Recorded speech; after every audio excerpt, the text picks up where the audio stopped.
পাকিস্তান এবং আফগানিস্তানের মধ্যকার সম্পর্ক বহুদিন ধরেই টানাপোড়েনের মধ্যে দিয়ে চলছে। এই দুই দেশের মধ্যে সীমান্ত সংঘর্ষ, রাজনৈতিক উত্তেজনা এবং তালিবানদের সাথে সংশ্লিষ্টতা পরিস্থিতিকে আরও জটিল করে তুলেছে। তবে সাম্প্রতিক সময়ে এই দ্বন্দ্বে আরেকটি নতুন তত্ত্ব উঠে এসেছে। অনেকেই দাবি করছেন যে ভারতের এখানে কোনো ভূমিকা থাকতে পারে। আজকের ভিডিওতে আমরা বিশ্লেষণ করব পাকিস্তান এবং আফগানিস্তানের মধ্যকার এই দ্বন্দ্বের পেছনে ভারতের কি সত্যি কোনো হাত আছে, নাকি এটি শুধুই রাজনৈতিক কৌশল এবং অনুমান। প্রথমে আমরা যদি পাকিস্তান এবং আফগানিস্তানের মধ্যকার সম্পর্কের দিকে নজর দিই, তাহলে দেখা যাবে যে দুই দেশের মধ্যে রাজনৈতিক ও নিরাপত্তা ইস্যুতে দীর্ঘদিন ধরেই অবিশ্বাস এবং বিরোধ চলে আসছে। পাকিস্তান বহুদিন ধরে দাবি করে আসছে যে আফগানিস্তান তাদের সীমান্তের মধ্যে জঙ্গি কার্যকলাপকে সমর্থন দিয়ে আসছে। অন্যদিকে আফগানিস্তানও পাকিস্তানের বিরুদ্ধে তালিবানদের সহায়তা করার অভিযোগ করেছে। এই পরস্পর বিরোধী দাবির মধ্যে কিভাবে ভারত এসে জড়িয়ে গেল? ভারত কেন এই দ্বন্দ্বে সমালোচনার মুখোমুখি হচ্ছে? বিশেষজ্ঞরা মনে করেন যে আফগানিস্তানের ভূরাজনীতিতে ভারতের ভূমিকা সবসময়ই পাকিস্তানের জন্য উদ্বেগের কারণ হয়ে দাঁড়িয়েছে। আফগানিস্তানের পুনর্গঠনে এবং তালিবানদের ক্ষমতাচ্যুত করার পর ভারত আফগানিস্তানে বহু ধরনের বিনিয়োগ করেছে।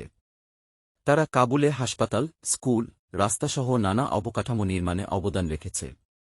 ভারতের এই অর্থনৈতিক এবং কূটনৈতিক সম্পর্ক পাকিস্তানের নিরাপত্তা ভাবনাকে আঘাত করে, কারণ তারা সবসময় ভেবেছে আফগানিস্তানকে তাদের প্রভাব বলয়ের মধ্যে রাখতে হবে। এখন প্রশ্ন হল, এই বিনিয়োগ এবং কূটনৈতিক সম্পর্ক কি শুধুই একটি সাহায্যমূলক পদক্ষেপ, নাকি এর পেছনে কিছু কৌশলগত উদ্দেশ্য লুকিয়ে আছে? পাকিস্তানের বিশেষজ্ঞরা মনে করেন, ভারত আফগানিস্তানকে ব্যবহার করে পাকিস্তানের বিরুদ্ধে কৌশলগত চাপ সৃষ্টি করতে চায়। বিশেষ করে তালিবান সরকার ক্ষমতায় আসার পর ভারতের প্রভাব হ্রাস পেয়েছে এবং পাকিস্তানের তাৎপর্য বেড়ে গেছে। এর ফলে ভারত আফগানিস্তানের বর্তমান রাজনৈতিক পরিস্থিতি ব্যবহার করে পাকিস্তানের ওপর প্রতিশোধ নিতে চাচ্ছে বলে কিছু মহল থেকে অভিযোগ উঠেছে। কিন্তু এই তত্ত্বের পক্ষে আসলে কতটা প্রমাণ আছে? আমরা যদি বর্তমান বৈশ্বিক পরিস্থিতি এবং ভারতের অবস্থানকে বিবেচনা করি, দেখা যাবে যে ভারতের প্রধান কৌশল হল প্রতিবেশী দেশগুলোর সঙ্গে সুসম্পর্ক বজায় রাখা এবং দক্ষিণ এশিয়ার মধ্যে তাদের প্রভাব বিস্তার করা। আফগানিস্তানের তালিবান সরকারের সঙ্গে ভারতের সরাসরি কোনো সম্পর্ক নেই এবং তারা এখনও তালিবানদের সরকারকে স্বীকৃতি দেয়নি। এছাড়া ভারতের নিরাপত্তা বিশ্লেষকরা মনে করেন যে তাদের মূল উদ্দেশ্য হল দক্ষিণ এশিয়ায় সন্ত্রাসবাদের বিরুদ্ধে একটি শক্তিশালী প্রতিরোধ গড়ে তোলা। তাহলে কেন পাকিস্তান এই দ্বন্দ্বে ভারতের হাত দেখতে চায়? এর পেছনে একটি কৌশলগত কারণ থাকতে পারে। পাকিস্তান দীর্ঘদিন ধরেই আন্তর্জাতিক সম্প্রদায়ের দৃষ্টি আকর্ষণ করতে চায় যে আফগানিস্তানের অস্থিরতায় তাদের কোনো ভূমিকা নেই, বরং ভারত এখানে একটি তৃতীয় পক্ষ হিসেবে কাজ করছে। এর মাধ্যমে পাকিস্তান তার ভূরাজনৈতিক অবস্থানকে আরও সুসংহত করতে চায় এবং ভারতের বিরুদ্ধে আন্তর্জাতিক মঞ্চে চাপ তৈরি করতে চায়।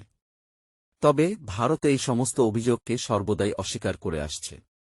তাদের মতে আফগানিস্তানের অভ্যন্তরীণ বিষয়ে তাদের কোনো ধরনের হস্তক্ষেপ নেই।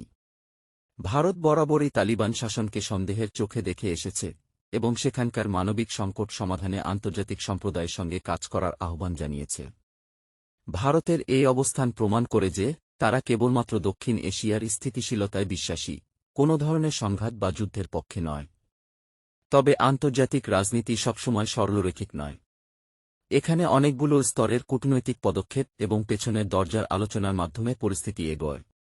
তাই আফগানিস্তান এবং পাকিস্তানের মধ্যে চলমান উত্তেজনা হয়তো ভারতের কিছু কৌশলগত স্বার্থকে প্রতিফলিত করতে পারে, তবে সরাসরি কোনো ষড়যন্ত্র বা হস্তক্ষেপ প্রমাণ করা কঠিন।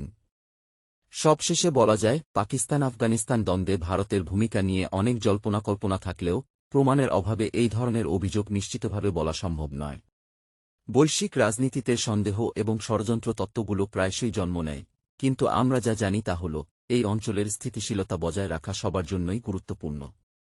এখন আমরা জানতে চাই, আপনি কি ভাবছেন? আপনার মতে পাকিস্তান আফগানিস্তান দ্বন্দ্বে ভারতের হাত আছে কি, নাকি এটি শুধুই রাজনৈতিক কৌশলের অংশ? আপনার মতামত কমেন্টে লিখে জানাতে ভুলবেন না। ভিডিওটি ভালো লাগলে লাইক, শেয়ার এবং সাবস্ক্রাইব করতে ভুলবেন না এবং আমাদের পরবর্তী ভিডিওতে দেখা হবে।